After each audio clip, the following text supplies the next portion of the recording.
Eric, Xbox isn't dying. All you clickbaiters need to just quit your stuff and quit making up all these headlines. No, it's called having a discussion, and the discussion of the week, ladies and gentlemen, is what the hell is going on with Xbox, and we don't know until Phil Spencer clarifies, which he said in a tweet. We don't know what's going to happen. Every time I've streamed this week, I've had somebody ask me, Eric, do you think Xbox is going to go the way of Sega? And I'm taking a wait-and-see approach. I would not like to see it. I don't want any company to fail, but is this a fail if Xbox goes the way of software development? Not necessarily. Yeah, maybe they lost a console war and everybody has their tribalism and all this stuff. At the end of the day, this week has been quite eventful for Xbox, and I've been closely watching it. Everything that's a developing story, we see certain situations and things pop up. It's like, okay, this is interesting. So there's all sorts of perspectives, all sorts of opinions on this. Mine, I feel, is a little bit more of the fence rider side, maybe leaning towards more like, I don't think Xbox is going to call it quits as far as hardware development goes. There's diehard fans, whether they're Sony or Xbox, they're in, picking a side. You either go this way or that way. I'm more like in the middle. I like to look at it a little objectively. I like to have, there's no absolute reason why they shouldn't go multi-platform. That's leaving money on the table with certain game franchises, but they should also still make hardware. You know what I mean? It's like, I don't know. I don't want to see them go completely. I'm not blindly loyal to either side because, let's be honest, it's a company at the end of the day. They don't care about us, but I do think competition is essential between Microsoft and Sony, and if one of them goes away, it's going to hurt the industry. I want to see Xbox thrive on that. So, yeah, there's been a lot of buzz, a lot of rumors about games potentially becoming multi-platform, including Starfield, including the newly announced Indiana Jones, which is kind of pretty sad. All the speculation around it, that was literally not even announced a month ago, and that was going to be a banger game, in my opinion. That would have been an exclusive. Well, now we got a meeting coming up or some kind of announcement. Phil Spencer said he hears us. He wants to clarify everything about the future vision of Xbox, and hopefully we get a pretty good insight. I hope it's not just some kind of Tony Khan style, I guess, real vague announcement about some kind of small, minute thing. I really want them to sit down and explain it to all of us what's going to happen with the Xbox brand. Not just the Xbox Series X, but Xbox as a whole. The Series X, the Series S, Game Pass, future exclusives, everything like that. Game Pass is probably the thing that most people identify Xbox with at this point. Like, they're synonymous with it by far. And I play lots of Game Pass all the time. Lots of games. It's how I figure games out. It's how I play them. It's how I play them on the go. It's how I play them on TV, the computer, you name it. Game Pass is what hooks most players, I think, at this point. It's their golden ticket. It's what's been driving them profit. So I can see them saying, hey, you know what?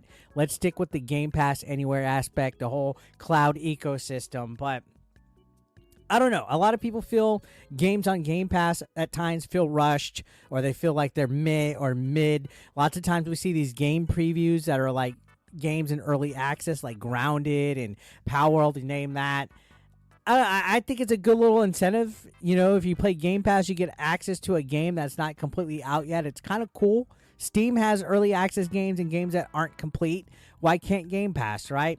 Now, there's games like Halo Infinite. When that first launched, there was a lot of issues with it, so to speak. A lot of problems that let me down and quite disappointing because it was my first Halo game.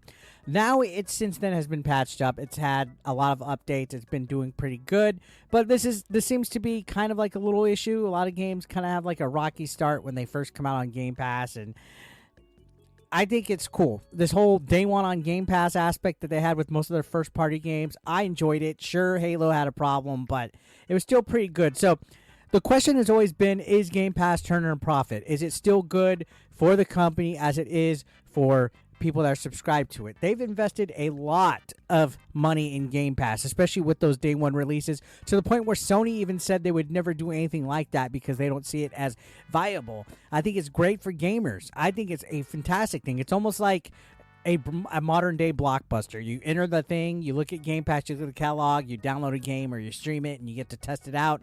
If you really like it, you could buy it and own it, go to the store or download it digitally and own it. We don't really hear sales figures for Xbox in general, whether it's physical or digital, especially for first party games. They're not as transparent as we see Nintendo or even Sony at that aspect. And I think most of it is because a lot of people are playing these games through Game Pass, honestly. I don't know. We see Game Pass numbers. We hear about subscribers and stuff like that, but never individual game series. But who or what is going on over there when you think of like the layoffs that have happened after this Activision Blizzard merger, or, you know, Game Pass's vision or the future of Xbox changing here and them going multi-platform, right? Just the other day, we actually had a GameStop tweet that caused a ruckus. Yeah, it was a advertised Xbox Game Pass demo day, and instead of calling it Xbox Game Pass, they called it Microsoft Game Pass. We talked about that briefly. GameStop did come out and say that it was their bad calling it Microsoft Game Pass, that it was just accidental, like they didn't mean to call it that. But it was deleted really quickly. They could have just edited it, reposted it. Did they accidentally let the cat out of the bag? That was some speculation that was put on there, especially because this whole multi-platform initiative that Microsoft is currently going to. They have said in the past that they would like to see Game Pass go over to other platforms like Nintendo Switch. So I don't know. This could have possibly been a accidental leak on some rebranding. I don't think it's all what we think it is when GameStop just says, oh, it was an accident. I don't know. Let's be completely honest here. With everything shaping up the way it is right now, who knows what's really going on. So we are desperately awaiting some announcements from Microsoft this week. Phil Spencer's got a lot of explaining to do, and I can't help but wonder about the future of Xbox. You know, it will be sad, definitely, to see them go, especially after they've acquired all this stuff. But maybe they wanted to acquire IPs and studios so that they can have a big, huge game catalog and make it multi-platform. Maybe they see, like I said, why limit yourself to being exclusive if your console sales aren't that high? You'll make more money in the long run if those games are on the PlayStation 5 or even the Switch, if they could be compatible on the Switch. I don't know.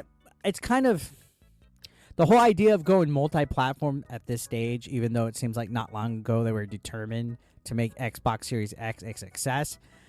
It feels like a failure in a small way, like not an epic fail, but it does feel like it's an admittance of guilt that I'm not ready for. I want them to succeed, like I said. Or they could surprise us. They could say, hey, case by case, certain games that we feel will do good multi-platform, we'll put them out there.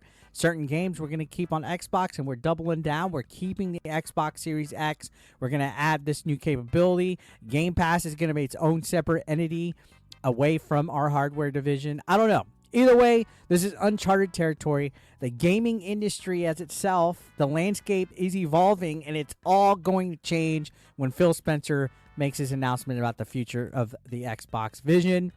For better or for worse, I don't know. We're at a crossroads. We're at a standstill. We're at a Mexican standoff. So I'm very curious to see how it unfolds.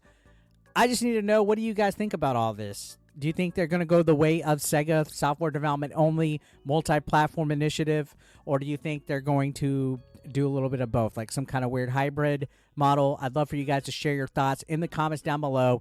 If you enjoyed this video, don't forget to like, share it to a friend. If each one of you share it to somebody, that would help grow it exponentially. And subscribe if you haven't. Hit that notification bell. Until next time, later. See you around.